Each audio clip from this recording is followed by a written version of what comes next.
Alhamdulillah ya Pak Ustadz, dipertemukan lagi. Hah, 11 kapan emang? kali saya ikut kajian, baru kali ini saya ditunjuk. 11 kali. Masya Oh, Allah. kok tadi nggak ngaji? Iya, kok tadi nggak ngaco? Kayaknya udah jadi ustazah ya. Masya Allah, Masya Allah. Jadi kan saya tipe orang istri yang cerewet Pak Ustadz. Terus kadang kan saya Kelihatan kok. Terasa sih Mbak, terasa ya. Enggak bercanda Mbak. Iya. saya tuh kadang kayak gedek gitu loh Pak Ustadz sama suami saya kayak gitu. Boleh nggak ngata-ngatain suami dalam hati gitu loh Pak Ustadz? Contohnya kayak semisal kan aku lagi ngepel gitu, terus masih basah dia lewat, rasanya dalam hati kayak apa aku siram aja gitu ya. Astagfirullahaladzim. Tapi- Mbak Bella.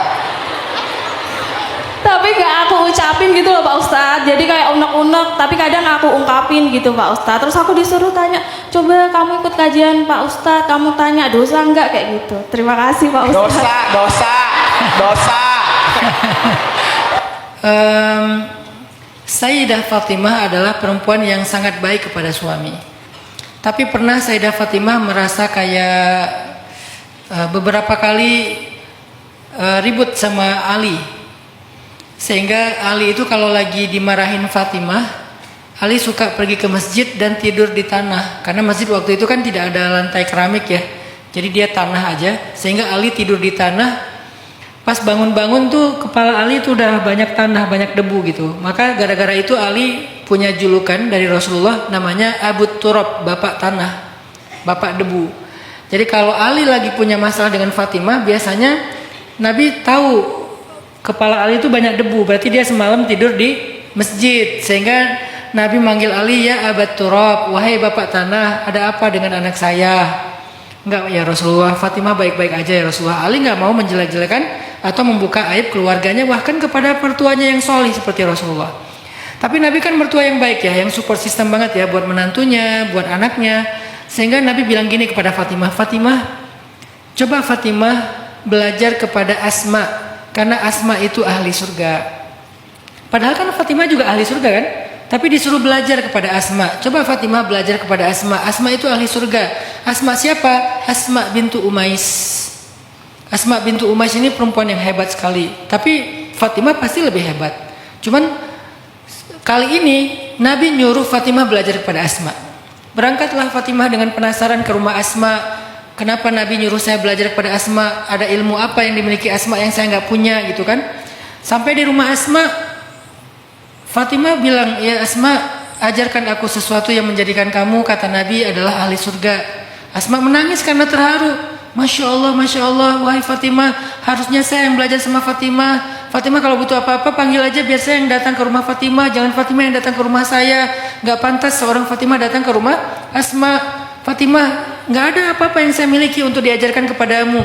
Kata Fatimah, gak mungkin wahai Asma. Rasulullah itu pasti mengatakan yang benar. Pasti ada kelebihan yang dimiliki oleh Asma. Dipikir-pikir, akhirnya Asma bilang gini, mungkin ini wahai Fatimah, saya gak punya ilmu, saya bukan seorang yang hebat seperti Fatimah, tapi kalau boleh memberitahu satu hal yang saya sungguh-sungguh melakukannya adalah saya sangat berbakti kepada suami saya. Saya selalu berusaha membahagiakan hati suami saya. Suaminya Ja'far, sepupunya Nabi.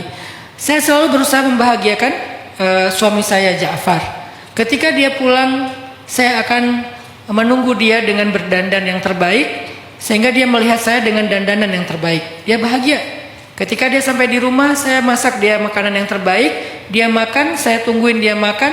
Bahkan dia ngajak saya makan, saya nggak mau, saya berdiri nungguin dia sampai dia selesai makan, supaya dia kalau butuh apa-apa saya segera ke dapur mengambilkan makanan buat dia. Setelah selesai dia makan, saya siapkan air hangat buat dia mandi, dia mandi. Setelah selesai dia mandi, udah tenang, saya ambil sapu lidi. Jadi Fatimah waktu itu ngelihat ada sapu lidi korma yang tergantung di dindingnya rumah Asma.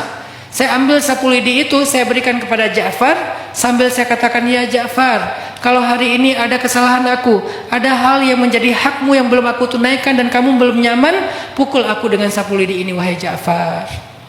Apa yang terjadi sama Ja'far? Pasti sapu lidinya dibuang, Asma'nya dipeluk sama Ja'far, dan Ja'far makin cinta kepada Asma. Sepulang dari sana, Fatimah jadi tahu kenapa Rasulullah menyuruh Fatimah belajar kepada Asma. Bukan ilmu, bukan ayat, bukan hadis, tetapi perilaku Asma kepada suaminya, dan itu menjadi pelajaran bagi Fatimah untuk Ali bin Abi Thalib. Sejak saat itu Fatimah berubah drastis perlakuannya kepada Ali. Jadi Mbak Bella, mungkin Fatimah dan Asma bisa menjadi salah satu idolanya Mbak Bella, karena kita perlu banyak mengidolakan orang-orang seperti mereka biar kita punya motivasi. Pasti capek ngurus keluarga, pasti capek juga untuk memperlakukan suami kadang-kadang dengan suami yang jadi ujian bagi kita. Tapi siapa tahu itulah pintu surga kita. Suami nginjak tempat yang Mbak Bella pel, jangan-jangan itu akan jadi saksi nanti di akhirat.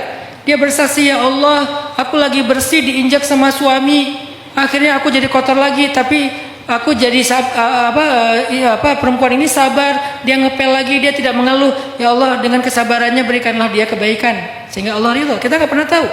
La tahkiranna minal ma'rufi syai'a, kata Nabi. Janganlah kalian meremehkan amal soleh walaupun kecil. Jadi Mbak Bella mungkin banyak membaca kisah Asma dan Fatimah bisa menguatkan kita menjadi seorang istri yang solehah bagi suami. Saya nggak ngomongin salah dan benar, saya hanya pengen memotivasi Mbak Bella untuk punya sebuah idola ataupun referensi.